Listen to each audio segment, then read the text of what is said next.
మాట్లాడుకోవాలంటే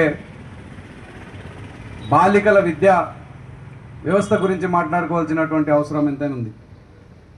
ఈ దేశంలోనే మొట్టమొదటి మహిళా టీచర్గా అవతారం ఎత్తి ఆమె చిన్నప్పటి నుండి కూడా చదువుకోలేకపోయినా చిన్నతనంలోనే 9వ ఏటనే పెళ్లి అయినప్పటికీ ఆమె యొక్క భర్త మహాత్మా జ్యోతిరావు పూలే ఈ దేశంలో ఈ ప్రపంచంలో నాకు తెలిసి మొట్టమొదటిగా మహాత్మా బిరుదు పొందినటువంటి వాడు మహాత్మా జ్యోతిరావు పూలే.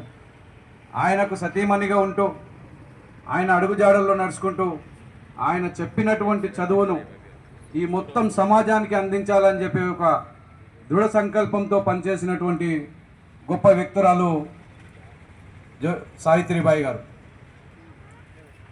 బాలికల విద్య కోసం ఎన్నో కష్ట నష్టాలు ఓర్చి ఆ రోజుల్లోనే అంటే దాదాపు 1848వ సంవత్సరంలోనే 150-170 సంవత్సరాల క్రితమే పూణే నగరంలో మొట్టమొదటిగా బాలికల పాఠశాల ఏర్పాటు చేయడం జరిగింది. ఆ వ్యవస్థను అంతటితో కాకుండా అట్లాగే కొనసాగిస్తూ మహిళల కొరకు, ముఖ్యంగా మహిళల హక్కుల కొరకు పనిచేసినటువంటి ఒక వనిత సావిత్రిబాయి పూలే గారు.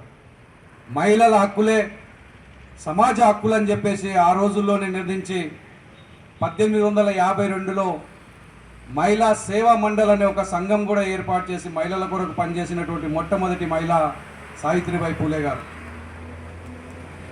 అంతటితో ఆగకుండా ఈ సమాజానికి సేవలు అందిస్తూనే జీవితాంతం ఉండాలనే ఆలోచనతో 1857 సంవత్సరంలో సత్యశోధక్ వ్యవస్థను స్థాపించి సత్యశోధక్ సమాజ్ వ్యవస్థను స్థాపించి ఆ సంస్థ ద్వారా కూడా ఎన్నో కార్యక్రమాలు చేస్తూ ప్రజలకు, ముఖ్యంగా మహిళలకు ఆ రోజు ఉన్నటువంటి పితృ వ్యవస్థకు వ్యతిరేకంగా కొట్లాడి సేవలు అందించినటువంటి, విద్యను అందించినటువంటి మహనీయురాయలు సావిత్రిబాయి పూలే గారు.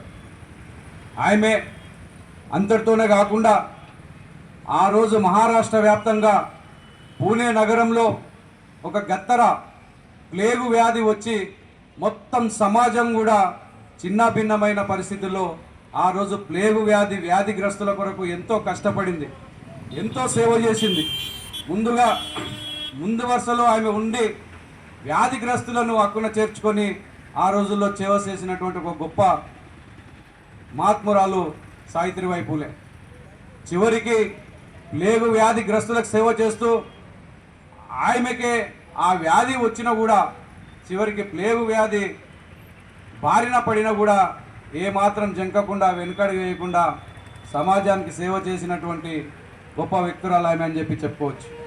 చివరికి అదే ప్లేగు వ్యాధితో ఆమె మరణించడం, జీవితకాలం చివరి వరకు కూడా సమాజం కొరకు పనిచేయడం ఒక గొప్ప విశేషంగా మనం చెప్పుకోవచ్చు. అటువంటి సేవకురాలి, అటువంటి సమాజ సేవకురాలిని మనం ఈరోజు స్మరించుకోవడం ఒక గొప్ప విషయం.